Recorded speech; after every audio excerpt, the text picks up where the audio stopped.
to our thought for the day on Wednesday morning, coming to you from a special location in Warminster today.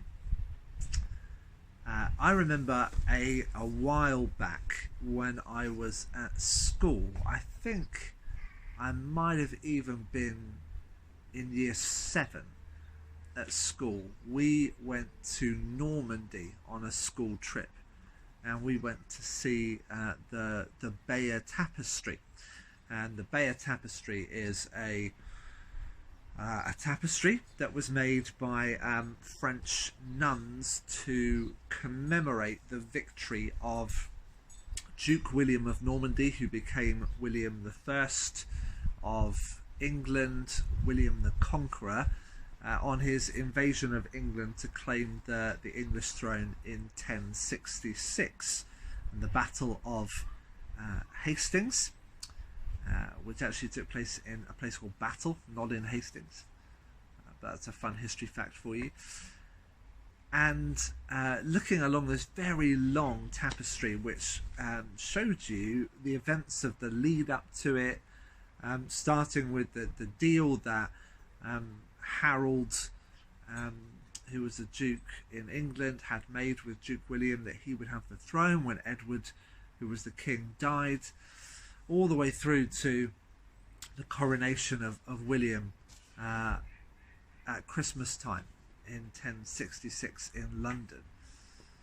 And that is the theme. I'm sharing this with you because I have seen a history program about the Norman conquest, but this has been in my reflection today, and it got me thinking about the Bayeux Tapestry. The title for the reflection this morning is called Comforter, and the verse is from the King James Version in John chapter 14 verse 16, where it says, "I will pray the Father, and he will give you another comforter."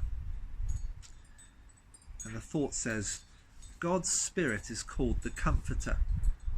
Does it make you think of a nice cozy quilt, all cozy and warm? Oh dear. In the Bayeux Tapestry of 1066, there's a knight on a horse, and the caption reads, "Bishop Odo comforts his troops." Is Bishop Odo giving them a nice fluffy blanket? No, he's prodding them from behind with a stick. Not comfy. But Odo is spurring them on, encouraging them, urging them to keep going, not to give up. Because comfort in the Bible doesn't mean to make comfy. It means to send help. When we want to give up, when we're afraid, God sends his Spirit, the Comforter, to make us strong, to give us courage, to lift us up. You know, there are times in life where it seems as though the task that is before us is far too daunting for us. When we're faced with situations or people that make us want to turn around and run the other way. Or it might be that you've just had battle after battle.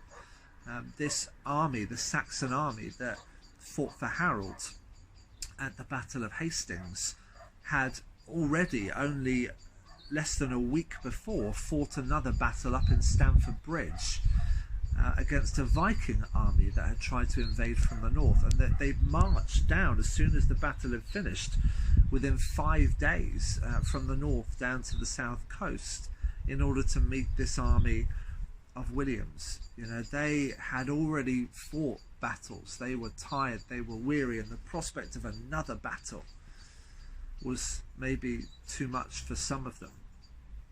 And so the bishop and the other knights who were encouraging them, who were comforting them, were spurring them on to this other battle. And you know, God by his Spirit does that for us. It might seem like we've been facing many battles. It might be that you feel weary and thinking, oh, do I have to go through this again?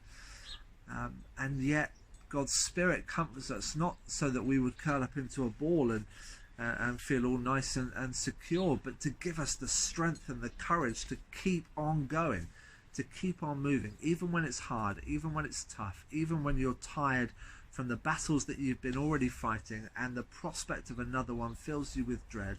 God, by his Spirit, empowers us to carry on, to face what is before us, so that we might not be afraid.